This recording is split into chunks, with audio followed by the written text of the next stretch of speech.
121 degrees. That's the temperature a small town in the Pacific Northwest hit in the final days of June 2021. The hottest reading ever recorded in the entire country it sat in. The very next day, that town burned to the ground. Before it was over, more than 1,400 people across the US and Canada were dead, most of them quietly, indoors, in homes that had never needed air conditioning.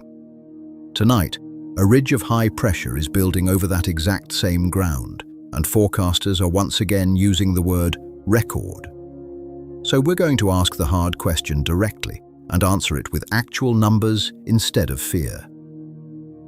Is this the beginning of a repeat? Before we go further, if you enjoy what we do here at The Outer Layer, hit like and subscribe so you never miss one of our daily reads, and drop a comment telling me where you're watching from. Let's get into it. 10 days ago, Seattle was shivering. Highs sat in the upper 50s, one of the coldest early Junes in roughly 40 years. People were running their furnaces, complaining that summer was never going to show up. Then, in just over a week, the sky flipped.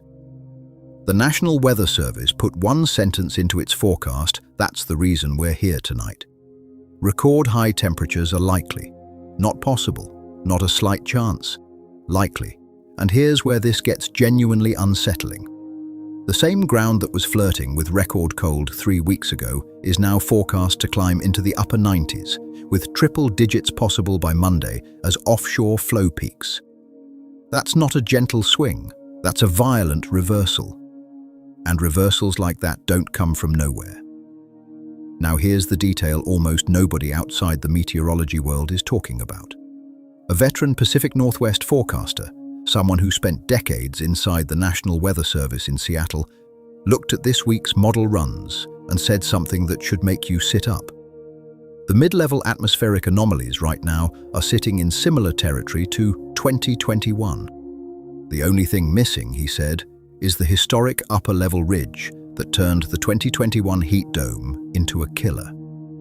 If these models match up, he said, we may have another heat wave of some kind. Read that again. The ingredients are lining up the same way. The only difference, so far, is how tall the lid gets.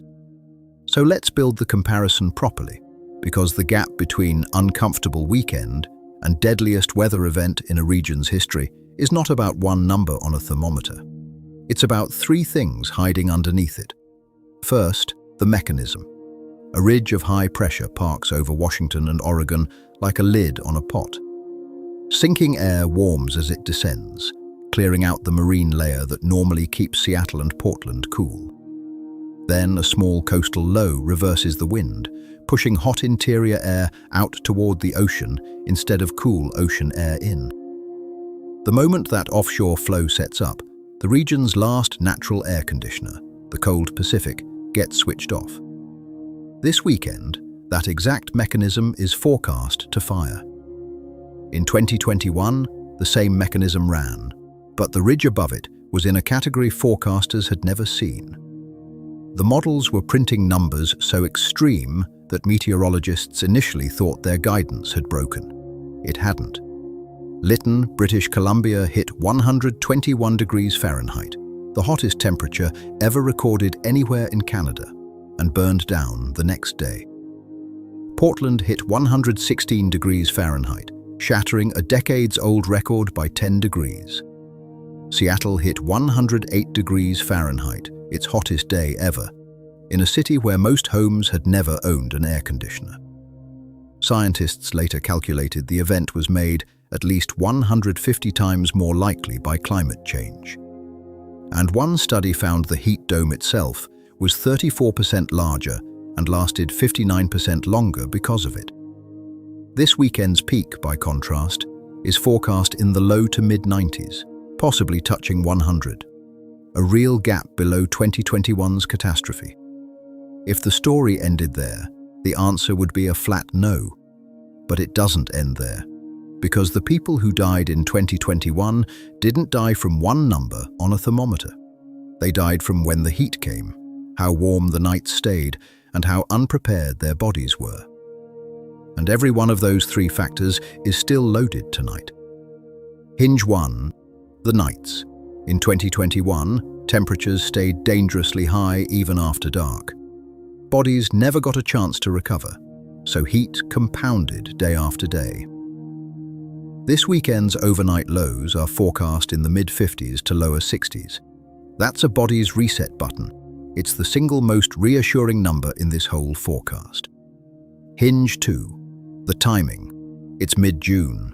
The human body needs 1 to 2 weeks of repeated heat exposure to acclimatize.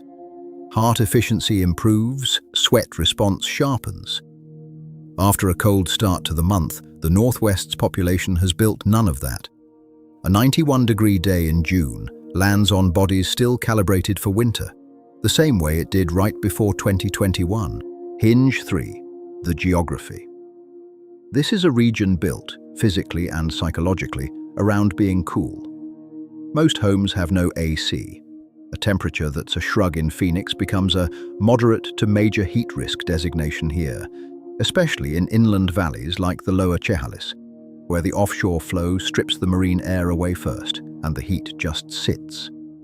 So here's the honest answer to the question in the title. No, this weekend is not 2021. The magnitude isn't there, and the cool nights give this region a safety valve 2021 never had. But the machinery, the ridge, the offshore flow, the unacclimatized population, and the lack of air conditioning is the exact same machinery, just running at a lower setting.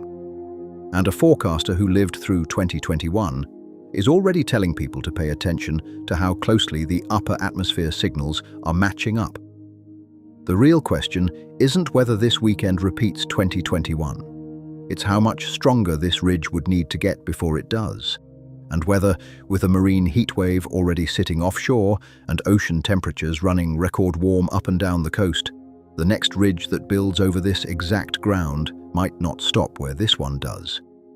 That's the gap this region is living in right now. Hot, but survivable.